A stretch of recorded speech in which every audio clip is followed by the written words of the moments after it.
Bueno, yo agradezco la invitación y quiero agradecerle al profesor Siebert por esta interesante exposición que tiene en realidad y en sentido estricto muchas similitudes, haciendo la analogía por supuesto, con lo que nos pasa a nosotros, que no es exactamente el mismo proceso de secularización francés, que hablaba de una estricta separación entre Estado e Iglesia. Recuerden que el acuerdo del año, o la separación en el año 25, fue de un acuerdo amigable, ¿no es cierto?, entre el Estado y la Iglesia. Y por eso mismo, la primera afirmación es que los procesos son más globalizados de lo que uno se imagina, con la diferencia que el proceso de secularización que parece iniciarse en Alemania durante los años 70, especialmente en las familias, él habla de 3 lugares, no sé si se fijaron bien, que son el de la vida religiosa, la familia, la iglesia y la escuela. En nuestro caso el fenómeno se retrasa, creo yo, hasta los años 90, si hacemos la analogía, ¿no?, con la vuelta de la democracia, en que la vida eclesial pastoral comienza progresivamente a perder fuerza, de ser un espacio de la sociabilidad y lugar de la convivencia relativamente libre. Hay que entender la época de la dictadura, ¿no es cierto? Ya no necesita prodigar sus salones parroquiales y por extensión la misma cultura familiar deja también el espacio litúrgico, ¿no? Podríamos decir como un punto de inflexión, no es que sea exactamente una relación causal. Si también nos pasa que las familias ya no tienen una práctica religiosa que la haga más relevante en la transmisión de esa cultura religiosa, hay otros fenómenos, sobre todo rurales, también lo menciona el profesor Siebert, como la religiosidad popular y ciertas tradiciones marianas que las mantienen. En Alemania hay solamente unos pequeños lugares, algunas tradiciones marianas. Podríamos decir el privilegio de tener algunos lugares fuera de la familia con la tradición religiosa. Yo diría que misteriosamente algunos elementos quedan, pero no son muchos más tampoco.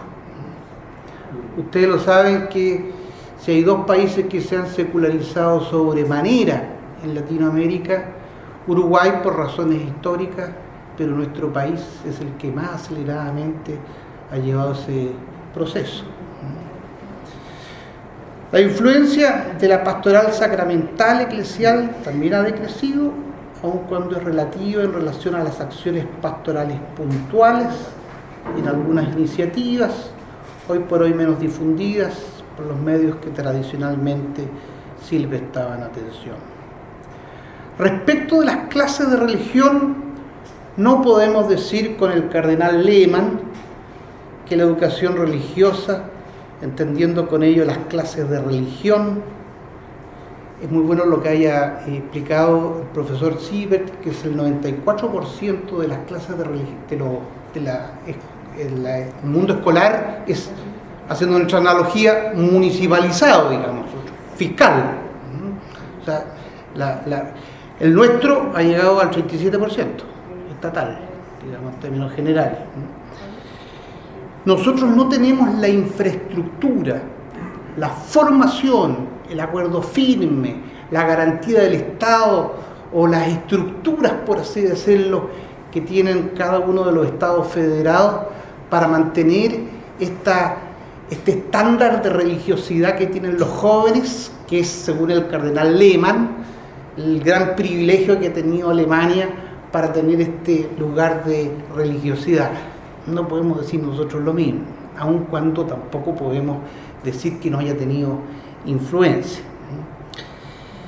Sin embargo, el punto que encuentro más importante en la exposición del profesor Siebert es la reflexión que surge en torno a la historia de la educación religiosa, de las clases de religión a partir del sínodo alemán en 1974, la que se efectúa esa reorientación que va desde la concepción de dichas clases con una catequesis y su consecuente concepción. Es muy interesante lo que dice el profesor Siebert, de que la catequesis en el fondo es una explicación de una cosmovisión que es eclesial con una sola iglesia, única, vera, la única institución religiosa que existe.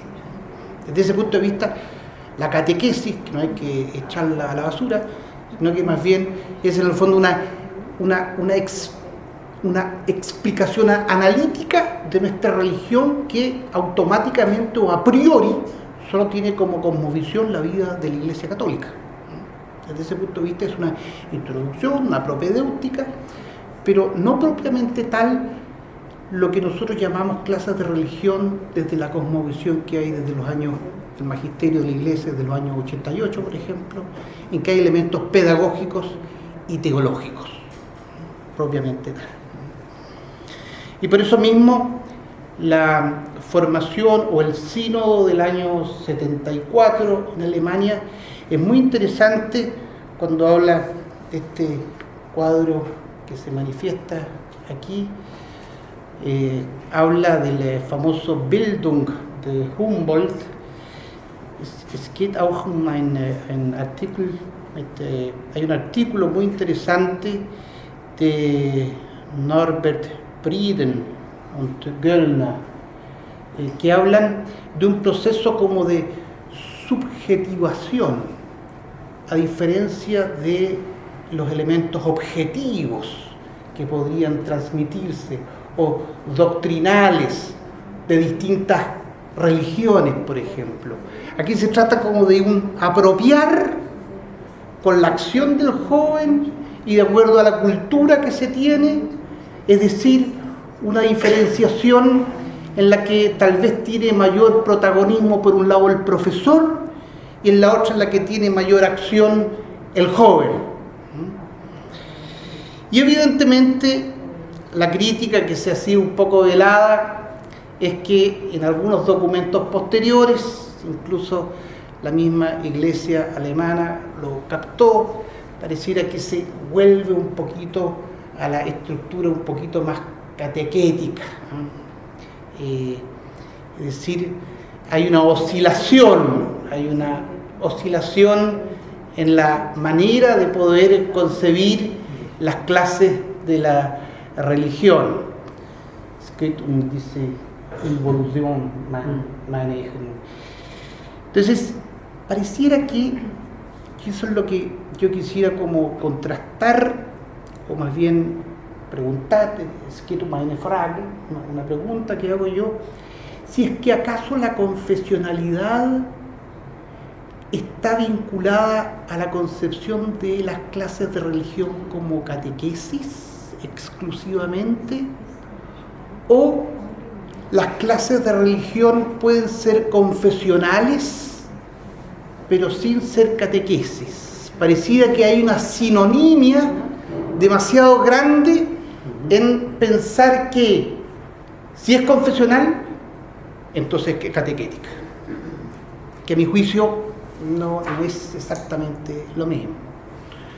Por eso es pensable, como lo hace el profesor Siebert, que en la legislación alemana, que es un poco la legislación nuestra, existe, ¿no es cierto?, la confesionalidad, una doctrina, un profesor, que es, ¿no es cierto?, alguien que pertenece a esa confesionalidad, y por otro lado, una asamblea de jóvenes que son los católicos, los protestantes, los pentecostales, etcétera, etcétera, ¿no? Es decir, pareciera que esa triangulación con el mundo protestante es un poco distinto, había más bien la exigencia, ¿no es cierto?, de la doctrina de la Iglesia y de los profesores que corresponden a cada una de las confesiones, ¿no? Entonces, la pregunta es si acaso, con la pedagogía que se establece de acuerdo a esta última palabra que nos expuso el profesor Siebert, con esta manera de entender la religiosidad como un subsistema, ¿no?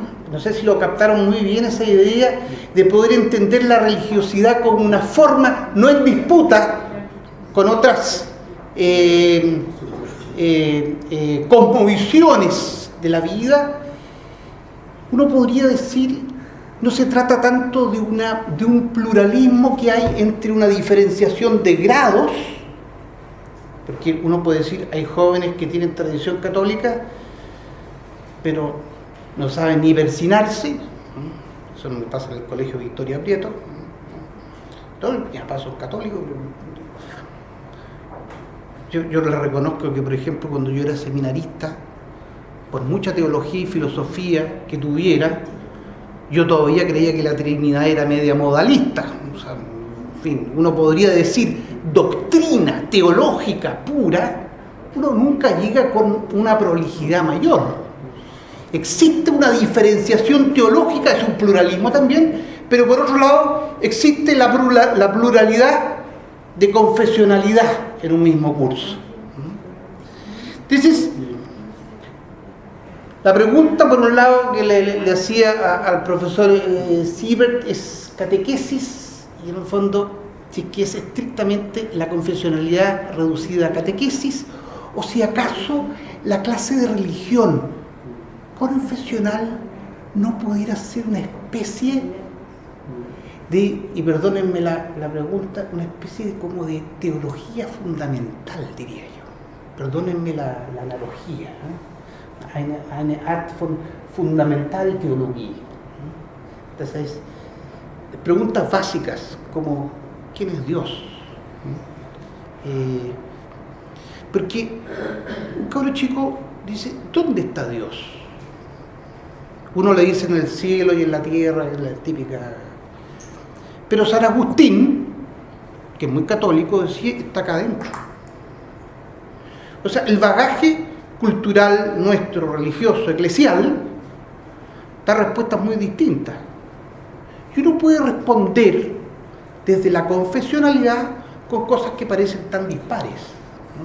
O sea, pareciera que son cosas que uno tendría que poder, dentro de nuestra confesionalidad, poder sistematizar de mejor manera, ¿no? Eso es lo que quiero decir con ello.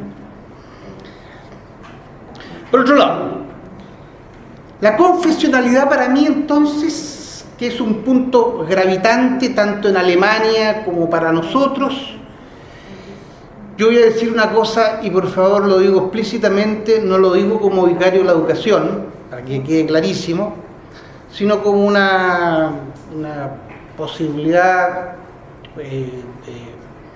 ustedes saben que siempre hay que establecer alguna mirada.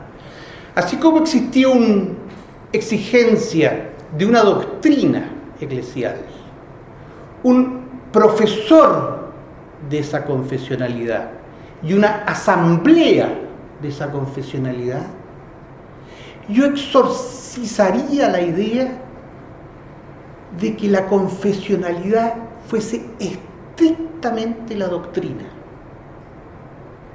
Por favor, no se escandalicen. ¿Qué quiero decir con esto? Es que la confesionalidad es también una pertenencia. Es una comunidad. Es decir, por eso hablo también de que la clase de religión sea como una especie de teología fundamental. ¿En qué sentido? Yo soy un profesor católico y le enseño a un niño a hacerse la pregunta por Dios, ¿qué es lo que es la religiosidad? Pero también mi pertenencia eclesial compromete a ese niño. Yo quisiera leerle solamente un